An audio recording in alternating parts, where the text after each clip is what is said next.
This week, on what we've been playing, we'll be talking about Marvel's Midnight Sun, the Forspoken Demo, the Seasons Demo, God of War Ragnarok, all of this and more on Season 6, Episode 48 of Press X to Start podcast.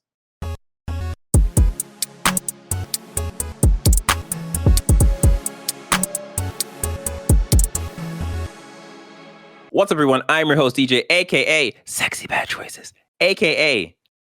It is not your form. It is your nature. I love that line. Oh, I love that line. Who else is here? Good line. It's your heavyweight champion from Wish Nigga.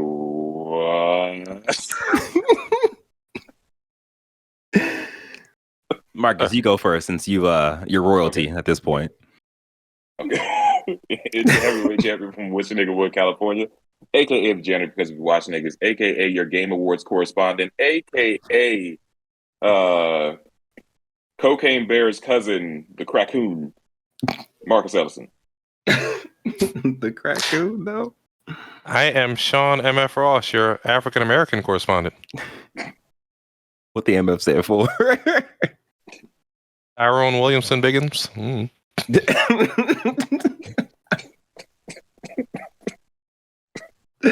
Last time, who we have? I don't even know. I don't even know anymore. My name is Avery. Let's just move on. Yeah, Consistency. Yeah, it is. That's your name. He keeps us grounded. Now you know who we are. Press X Star Podcast is a weekly show where we talk about the latest gaming news, review the biggest games, and give you our thoughts on the games we are playing. Our goal is to expand the video game media landscape through an underserved point of view. On YouTube, get our games news breakout on Tuesday, what we've been playing on Thursday, and the whole thing is a podcast on Friday. If you are watching on YouTube, you can support us by liking the video, subscribing to the channel, and hitting the notification bell. If you are listening, we'd appreciate you leaving us a review on Apple Podcasts or the podcast services you are tuned in on. If you want to join in our conversations, you can by going to pressx2start.com/Discord. Yes, we are on Discord. If you don't know what Discord is, go download it and join our conversation. That's all you need to do. That's all you need to do. Do it. All right. Now that I got that all out the way, I just want to make one announcement, and that announcement is we did a live stream of the Game Awards. It's on YouTube. Check it out. It's a good time. Pop some popcorn. Get a tall glass of Sprite or whatever you drink and watch it. We have a good time. You'll have a good time. Have a good time with us. Good times. All right. Now that that's out the way, we've got that all taken care of. Now it is time for us to talk about the games we have been playing. First up, we have Avery talking about Marvel's Midnight Suns. Yes. So Midnight Suns is a game I've been desperately excited about for a long time. I made the very poor decision to buy Callisto Protocol over it last week, and I deeply regret that. But now I finally got a chance to sit down and play it, and I will say that if you're an XCOM fan, the combat system is actually really cool, really fun. There are some weird limitations to it, but not to a level that actually I dislike. As a Marvel fan, it seems to be a good distillation of the comics characterization of what these characters are, but the presence of certain other characters in the narrative just kind of bother me when the game is called Midnight Suns. Like, I don't need Iron Man, Wolverine, and Captain Marvel in this story about magic when characters like Moon Knight, actual other Midnight, like Werewolf Night, all those other characters aren't in the game. But that's just me. I understand why they're there. They're more popular. Yeah, but like a pure thing, I'm like, it's a little weird. I don't really like this. The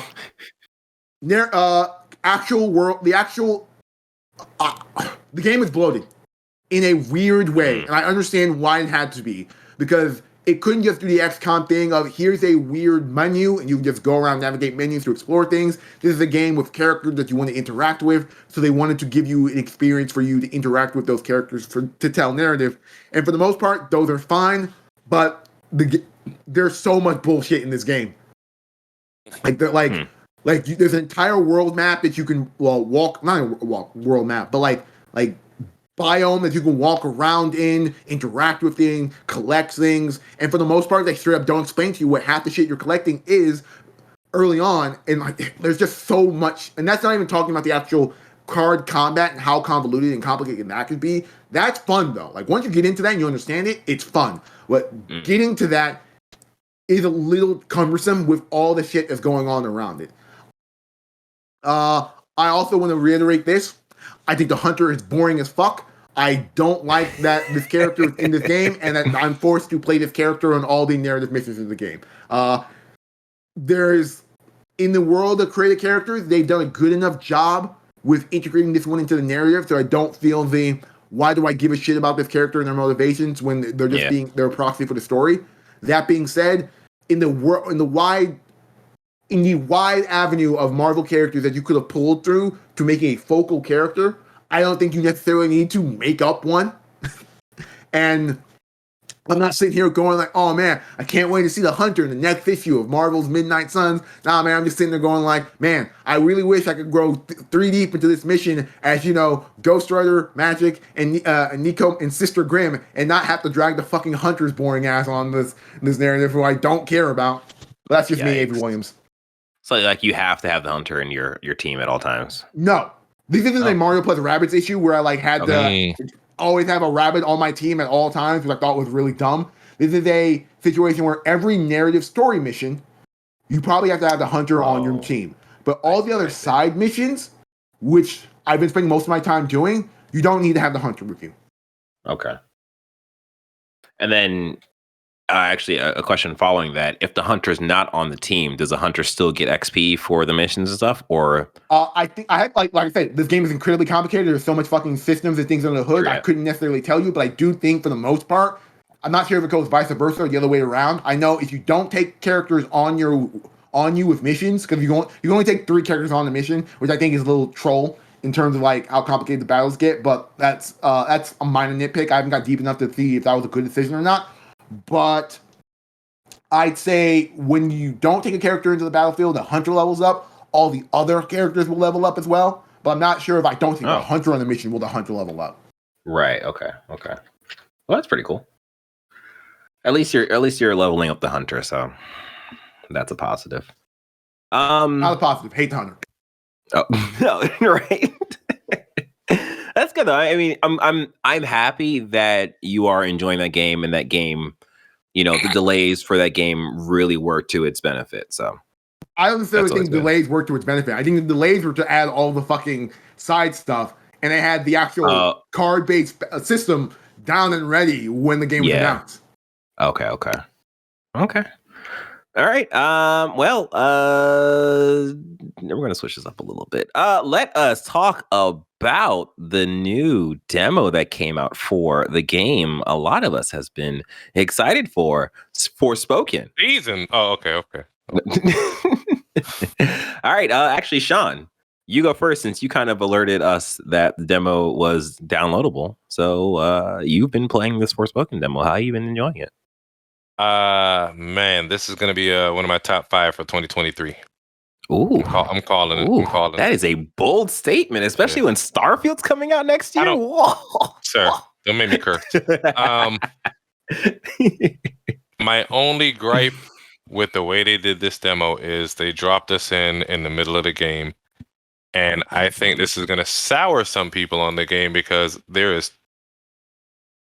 I don't think there's too much to do in the game. I think there's too much to do in the demo. Like, it's just entirely too much for people to understand. They give you so much mechanics all at once to figure out versus giving you one thing and building upon it. And, you're getting used to one thing at a time. And then it all feels natural. They've given you access to,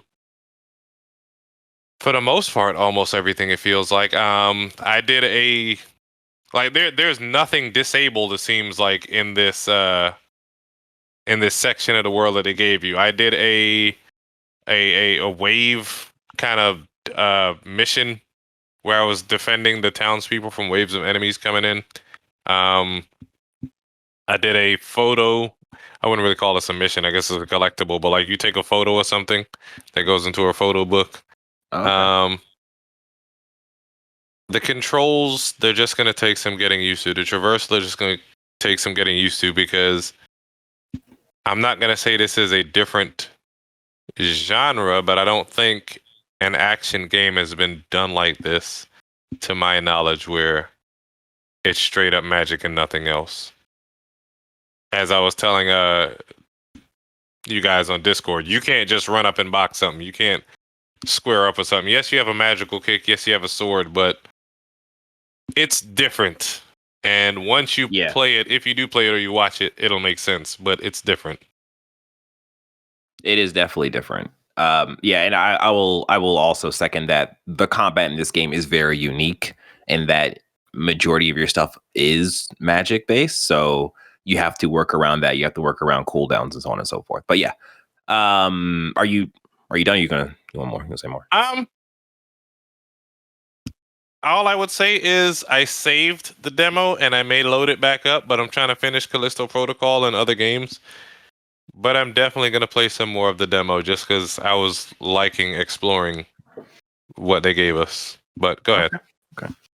Marcus, you can go because you also played the demo. Yes. I am probably closer to Sean's feeling on the game, where I was mostly positive on it. I thought the tutorial was kind of rough, but once the kind of game or the demo opened up and you kind of get to the open world section, I think it allowed me to kind of get my bearings a bit more, and then I started really having fun with it. I'm with y'all in terms of like the controls take a little getting used to, especially because it's such a unique layout, and I still have God of War Ragnarok brain. But also, I think that at first I was slightly annoyed by how the traversal was so directly tied to the magic parkour.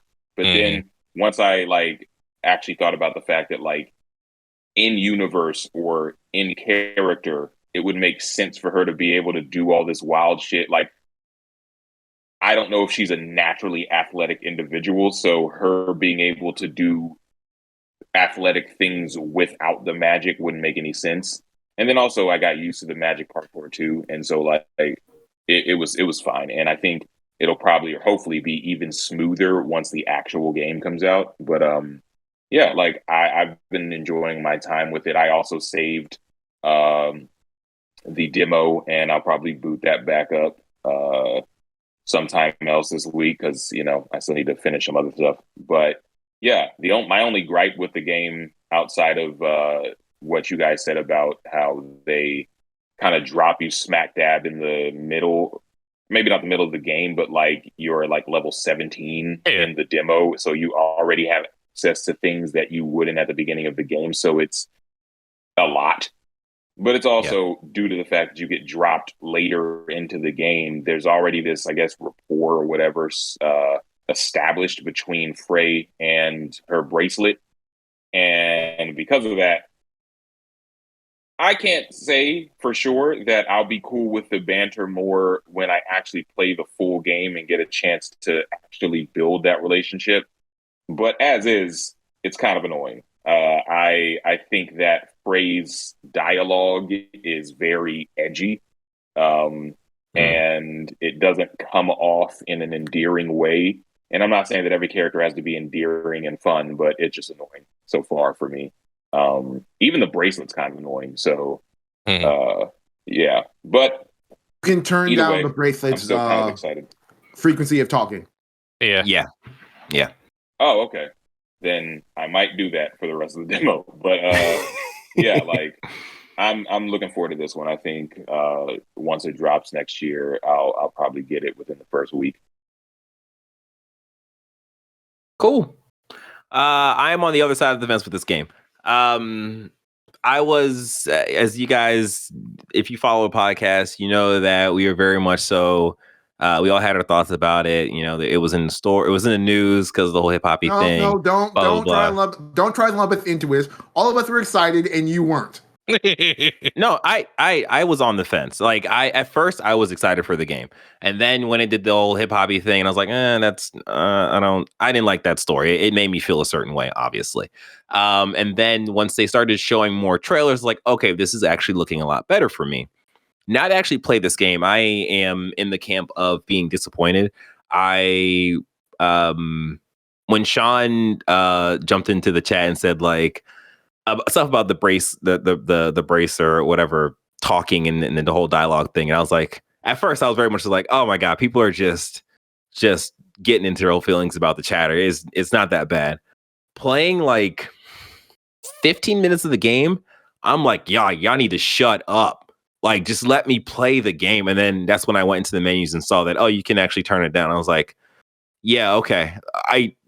That might be an option that I pick. But like, I also get that they kind of drop us into the middle of stuff. So a relationship has already been formed. So this chatter is just kind of them talking and probably starting the game and then getting up to this point.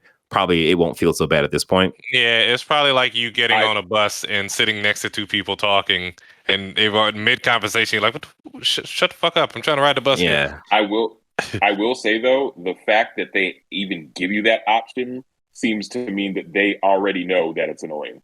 Like, or yeah, at least that's they yeah, know that yeah. people might be annoyed. Maybe not annoying, but just not for everybody. I think if I'm being generous, it's a playtesting issue.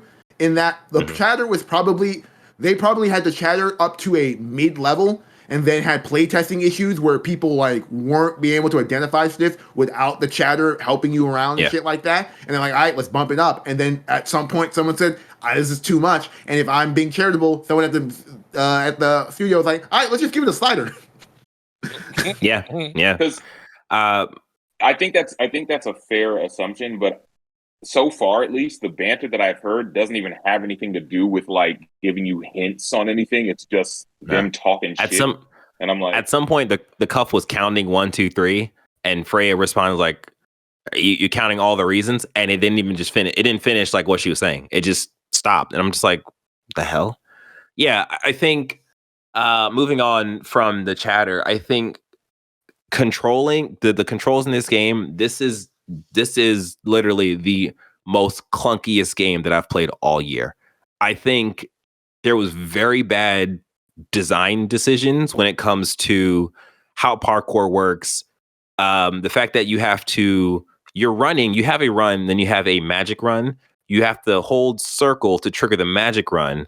And that basically allows you to parkour over things, which is fine.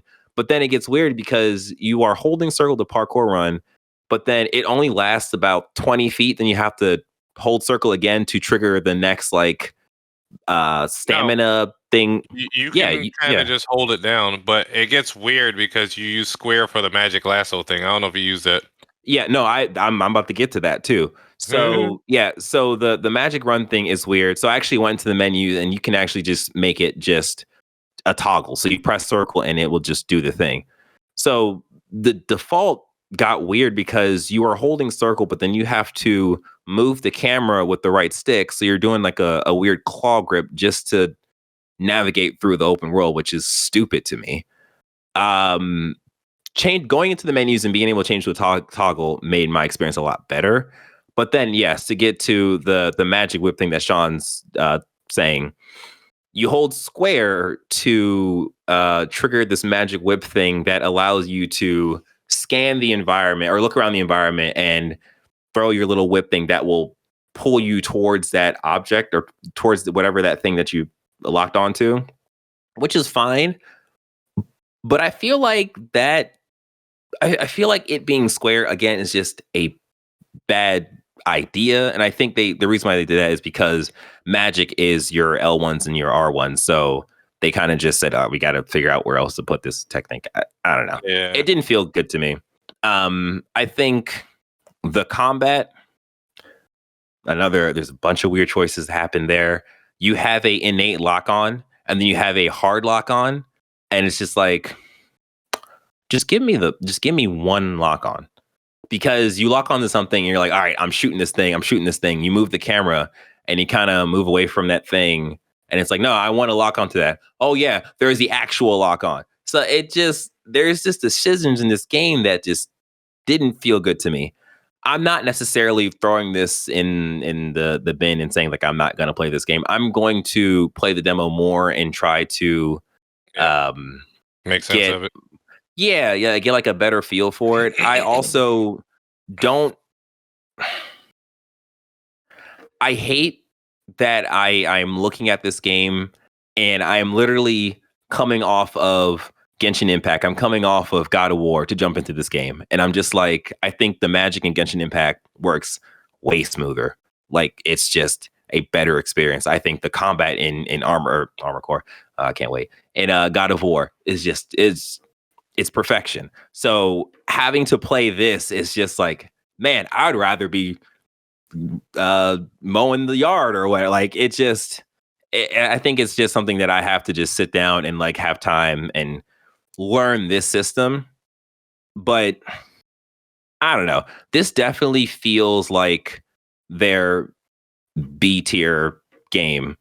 And I hate that it feels like that to me. And I really was hoping that the demo, because I want, like, this feels like a B tier experience. It doesn't feel like a AA experience is what I'm getting at. Because I wouldn't even classify this as AAA. Just from the fidelity standpoint, like the graphics don't look great. Even when I turn on the 120, whatever. But yeah, like I really wanted to like this game because it had all the like check marks in it for me, but it's not doing it. But I'm giving it a second chance, or more chances essentially. But yeah, that's where I'm at with this game. That's where I'm at. The next thing is another demo. Oh, you're muted, Marcus. Am I? Oh, I saw your mouth move, but I didn't hear anything. Oh. But since you're there and hopefully it's not raining, that means that the season has gotten better, hasn't it? So tell us about the seasons. Seasoning? Oh seasons? my God. Hurry. Good attempt. That was a solid attempt. I'll give you that. But yeah, the seasons demo came out. And if you've been following the podcast, you know that out of everybody on the podcast, I was the one that was anticipating this game the most. And so when shout out to Sean for letting me know that there was a demo that was released for this game, I was very excited about it. And the demo, I thought, was quite lovely. Good. And it's definitely, I was saying this in the Discord chat or the pre-pro chat, but it's very akin to Death Stranding in that it is very much so a walking simulator game that takes place sort of in like a post-apocalyptic wasteland, but not your typical post-apocalyptic wasteland. It's definitely more of a Miyazaki post-apocalyptic wasteland as opposed to a hard sci-fi wasteland. There's more fantasy, I guess, in it. And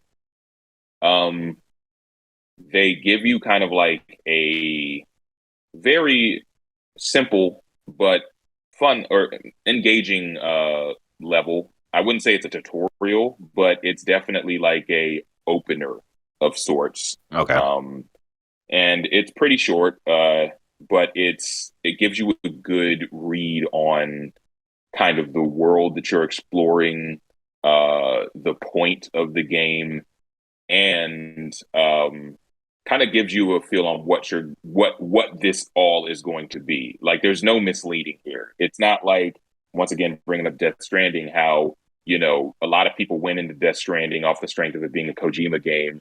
And, even though they didn't really hide what the game was going to be, it was still like, okay, it's Kojima. It's going to be, whatever it's going to be. And then you get to the mechanics of it. And a lot of people are like, I can do this, or I don't know if this is for me. Seasons, it's like, exactly what the deal is. So you can't be surprised by any of what you're getting. And for me, it's right up my alley, so much so that right when I finished the demo, I pre-ordered the game because that's going to be my comfort game for 2023. It's definitely going to be, if it's as good as the demo, which I'm pretty sure it will be, it'll probably be on my list for next year. Okay, that's what's up. Yeah. All right. Before we jump into more on the Callisto Protocol, we have not word from responses. We have a word from me. Hey, you listener, you enjoying the conversation? Good. Very good. All right. Do us a solid. Please like this video, subscribe to the channel, and hit that notification bell. Do those 3 things, and we greatly appreciate it. Okay. Let's jump back in. Callisto Protocol. Avery and Sean, you have anything more to say about this lovely, lovely experience you guys had? Man, I'm struggling on whether or not I feel like finishing this game. Oh, damn.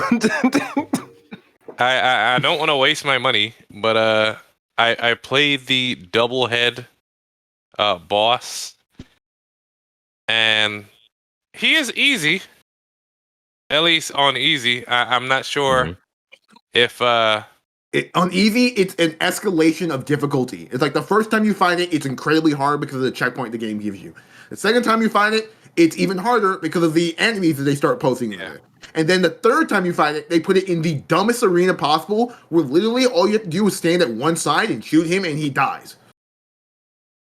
So once I got the rhythm of it on the first time, it became easy because you literally just have to hold left or right and shoot him. He goes down. I took a couple heavy swings at him. Repeat. He never touched me the second or third time once I actually understood what he was doing. I got to the second portion and then saw the ad, and the ad is the one that, tripped me up. And I understand it's supposed to be survival action horror, whatever the hell, but the speed, you can't even run from things. Like, you can't hold down the run button to get some distance. It's quite maddening in this game, so it's a little bit frustrating. But that's it. Are you playing on medium or is it on easy? I dropped it down to easy just because Okay. I just want to see where the story goes. But I don't even know if I'm gonna get through that. All right. Yeah. Right. So last time we talked, I didn't like this game, and I stopped. But I was like 3/4 of the way through. I beat the game. I actually beat it like probably the 2 days after we recorded the podcast. So I will say that I didn't get I don't think I got to talk with the two-headed boss, which is not really a boss. It's just an enemy in the game. After my first encounter with it, hate it. I think it's one of the most unfun experiences in the entire game, especially the first checkpoint you get with it, where like if it kills you, you start at the beginning of the game with whatever guns you had equipped at the end of the last checkpoint. So since the last checkpoint was, you were fighting a group of enemies. Beginning of the game? No, beginning of the checkpoint, he means. Beginning of the checkpoint. Like there is a horde mission. There's a horde section that goes to the first boss. So I begin the first boss with no ammo in my guns. And actually having no ammo on me.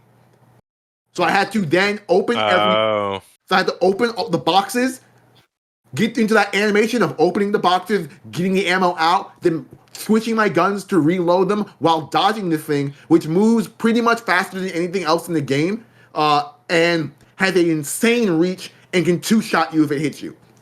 Okay, so you screwed yourself then, because I didn't use up all my ammo on the enemies in that area. I think I dodged, shot once, and then killed them with the heavy swing. And I had already opened up all the boxes before I even started the. Sean, I done that as well. I opened up those boxes and got a shit ton of ammo, and I played this game as a shooter, not as a melee game, because I don't want to engage with this combat system, which I don't find fun. So I just shot all these creatures with my souped up guns, and like I killed them all super easily, but I just didn't have ammo for when the boss came, and I just had to go through that stupid bullshit. And then the second time the boss shows up, I'm like, okay, I understand how to fight this boss. I understand that a lot of my problems were because I was shooting it in the body. I need to focus on headshots. But then an ad would show up, and the ad can move through the boss. So even if I am in an animation to shoot and attack the boss, the ad will still attack me at any time. And it was just super frustrating. And then when they first had the area, it was just like a super small arena, so I just wasn't sure where my spacing was. I just didn't have fun. Like, I guess I run around this corner, wait for him to come into my line of sight, get maybe 2 or 3 shots, and have to run to another corner. That just wasn't fun. The third time was a bigger arena, still wasn't fun. The fourth time is what I was talking about, where like they spawn you in this big room with giant fans. It's like it's a long corridor, and it spawns on the other side, and the enemies that it spawns are the slow bomb enemies that crawl.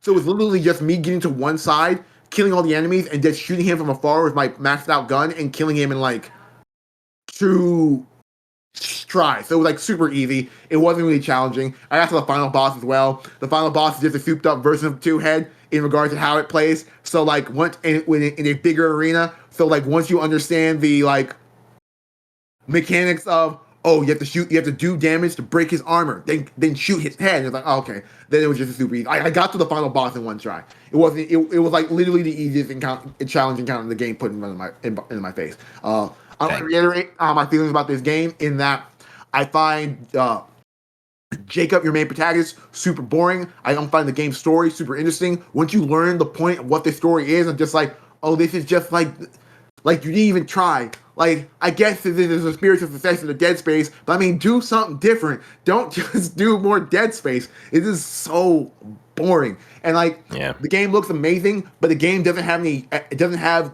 I saw trailers for the Dead Space remake, and I sat down and I looked at Isaac Clarke, and I'm like, whoever designed the Isaac Clarke design is a fucking genius in terms of an art design and making your character look unique and interesting. There's nothing unique or interesting about this world and any of its art assets or anything like that. It looks beautiful, but doesn't stick out to me as anything more than another generic sci-fi game. So like, I'm gonna give it shit to that. I'm gonna give it shit to that. The game is bugged in that it's possible to get the platinum trophy by playing it on easy. I am one trophy away from the platinum, and that's just playing it on getting the hardest difficulty trophy. But that will require me to replay it again on easy, and like I'm not having enough fun to dedicate another 8 hours of my life to this game. So reiterate how I feel about the Callisto Protocol. I didn't have fun with it. This is a 6.5 out of 10 game. I think the combat system is not well thought out or fun. I get there are a certain group of people, gamers, who really enjoy this combat system, and to each their own. I didn't. I wanted to play a survival horror shooter. I didn't want to. If you wanted this game to be an action game, then give me action game at the very beginning. Don't give me action game elements one third of the way through. If that makes sense. So yeah, 2 thumbs down. Right. I wouldn't recommend this game, even if you could play it for free. I wouldn't recommend it. He gives them 2 thumbs down. Last up, Marcus, you've been playing God of War Ragnarok. Yes, I have. What's your thoughts on this? And I am basically at the end of the game. I probably would have finished it yesterday if I didn't do Forspoken and Seasons, but I'm not going to spoil anything for you, DJ, but yeah, this is definitely my game of the year. Like, I was a little concerned early just because I actually just realized I haven't talked about this game at all. Yeah. Like, I realized I haven't been on the podcast talking about this game. But early on I was a little worried about it just because it felt a little buggy for me, and I was noticing things like rubbernecking and stuff like that like it just, I was like, oh no. Even though I was still very enamored by the story and the characters, it just felt a little off. But once it really kind of slid into its groove, just 10s across the board. Yes. And I'm, as the fact that I'm toward the end of the game, the way that the story escalates is really something. The way that they utilize Atreus in this game, I loved it. I could see how it could potentially be divisive for people, but I really loved it. The characters that we are introduced to in this game are also all pretty damn great. I love the fact that they explore kind of both sides in an interesting way. So it's not very cut and dry. Like, there's definitely a right and wrong, but it's not simply this side evil, this side good. Exactly. And so I really, really appreciated that. And Kratos has now officially become my second favorite video game character, right under the dual pairing of Joel and Ellie, because Kratos was fantastic in 2018, but good God, in this game, he becomes probably the best version of that character that there may ever be. which makes me concerned that there's so many people talking about where do they go next? Because I'm like, I haven't even finished the game, and I'm like, I don't think they should go anywhere next. But I'll leave that for me finishing the game. But yeah, Too many. God of War Too Ragnarok many is for there not to be a next. I know, but it's just from a character standpoint, like where Close the book. I hear once you. again, yeah. But yeah, so shout out to God of War Ragnarok. Fantastic game. I totally agree. This is probably going to be my like game of the generation for right now. Like I'm just loving this game. Like not Gundam. So now go ahead. Yeah. Gundam isn't even from the past generation. Gundam is from the Atari generation. Actually, it is from the past generation. Thank you very much. But anyways, this has been another episode of Press X Start Podcast. We hope you enjoyed this hefty one as much as we enjoyed having these conversations. In case you missed any of the details, you can find any of this and more on our website at pressx2start.com. Do us a solid, as I said, time and time again. Like the video, subscribe to the channel, and hit that notification bell. If you want to join our conversations, you can by joining our Discord at pressx2start.com/Discord. If you hear that ruffling in the background, it is London right now going through my personal things. I should stop her, but it is what it is. Father duties, right? With that being said, wouldn't know, DJ. You're right. I'm only just talking. Avery is responsible. The only thing I've ever raised is the roof. We have good times, guys. We have good times. All right. You take care. You play some more video games and be good. Shout out to Raising KJ for announcing their love to the world and the haters being haters. Let's go, Valorant. I agree. All right, y'all. Peace.